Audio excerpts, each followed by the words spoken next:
Well, so much has happened tonight already, and now we have the winner of the Sports Autobiography of the Year. Joey Barton is here, ladies and gentlemen. Welcome. And Mike Calvin, who wrote the book with Joey. Welcome to you both, and congratulations, Joey. Thanks. Now, the first thing that you have said to me is that you didn't think you would finish this book. Tell me why.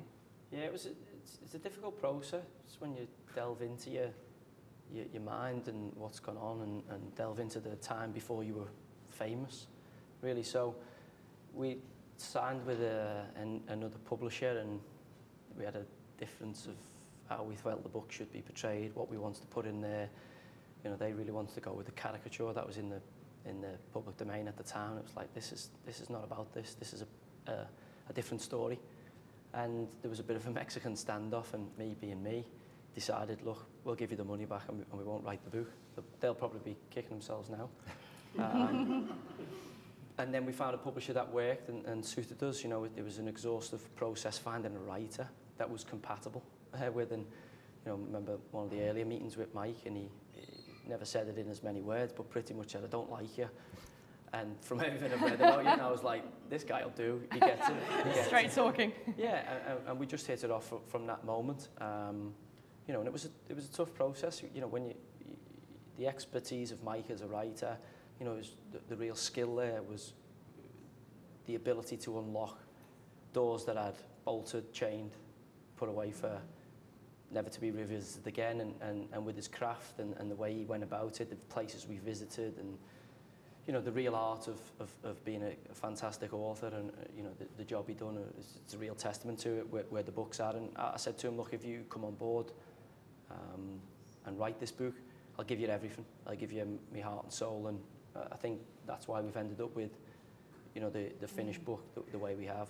There's no stone been left unturned, and you know, as I say, it's as much Mike's book as it is mine.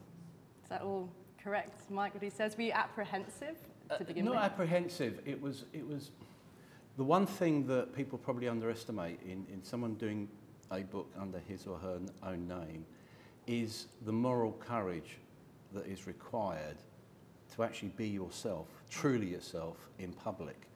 And you know, I got an inkling. I did a book with Gareth Thomas, who had that real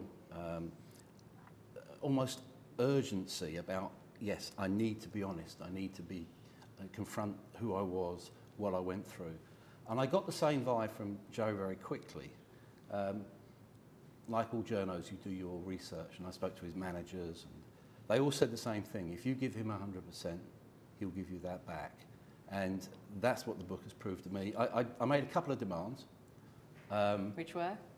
We had to go to prison together. I wanted to go to prison to actually almost confront Joe with where he'd been, the culture that he could have actually embraced were it not for football, but also the positivity of that. He's got a very good friend who has emerged a stronger character through prison life. And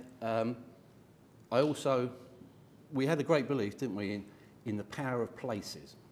So we spent an entire day sitting in the Anglican Cathedral in Liverpool, just to get a sense of, you know, I wanted him to really sit back and just reflect on everything, reflect on his life, reflect on his times. And that was the perfect environment to do it. We sat in a little alcove next to a tomb of one of the Lord Derby.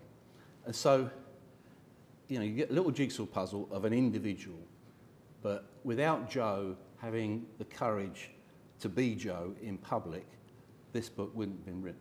And I think what's been really gratifying is that, you know, what we said is, look, we can't make you like Joe, we can make you understand him. And I think people understand him more and probably respect him more for that. So Joe, what was it like then, first of all, going back to prison with Mike? I was just hoping I could get back out. For a period before that, I didn't have that choice. I think it's a strange process when you go into prison, because we all think we're a million miles away from it. Even sitting here in a house, having somebody who's been in prison, and you realise just how fragile the ecosystem is that we live upon. You had a couple of bad decisions and a couple of really unlucky decisions away from having your liberty taken away from you. And to get that perspective, you know, at the time you're like, what have I done? I've really messed up here. And all of a sudden you land and you think, actually, I'm so far from rock bottom. You know, get yourself together, pull yourself together here. There's a story, there's something to come out of this. So even with all the furore and all the kind of nonsense that's going on in and around my professional career at the moment, there's the ability to swim through it. You know, not many people can absorb what I've been able to absorb in my personal life and also in my professional life. And I think, you know, for all the faults that I have, and there's many, many of them, you know, the dark part of me that exists inside, you know, I'm open about it, I embrace it, I say, look, there's more to everybody. You know, people who are doing the right thing, you know, be wary of what can happen. People who are having a tough time, be wary of, you know, there is an opportunity to do the right thing. So for me, I hope people pick it up. I never wrote the book to win awards. I never wrote the book to pick up the check off the publisher.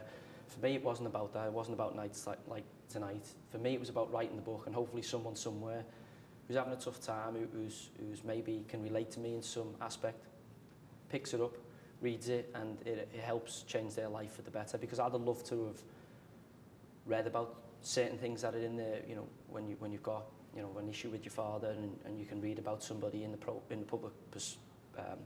public profile like mine, and they're able to relate to that in some way, and maybe it helps change the course of it. I mean, you know, I may never ever meet people and reach people, but I see a lot of social media feedback. I run into a lot of people who've read the book and absorbed it, and that's the reason I did it. I did it for those reasons. And you know, it's great to win awards, for prestigious awards, great to spend time with everybody, come to these things, but ultimately it wasn't done for that, and I think that's why the book's been so well received.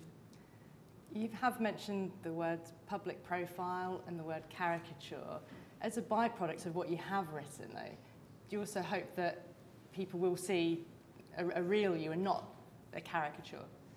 I mean, a real great friend of mine, he's sadly passed away now, who's a massive part of the book and a massive part of me as a human being, once said to me, look, we all go through life and we want everybody to like us. You know, there's very few people out there, I mean, they are out there, but there's very few people out there who actually don't want to get on, don't want people to like them, don't want to be liked.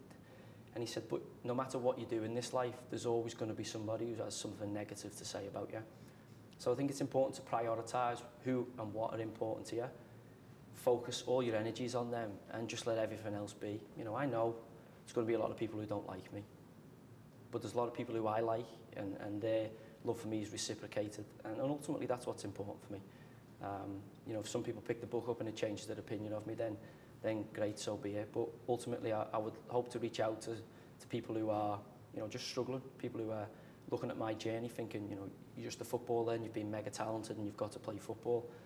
When actually, you know, along with a lot of the other autobiographies up for tonight and a lot of the other books up for tonight, I think they go to understand what is the real challenge to be anything, you know, not just a sportsman, just being a human being. You know, we've all got struggles. Some of us are just fortunate enough to be able to get a publisher to pay you quite a lot of money to talk about them.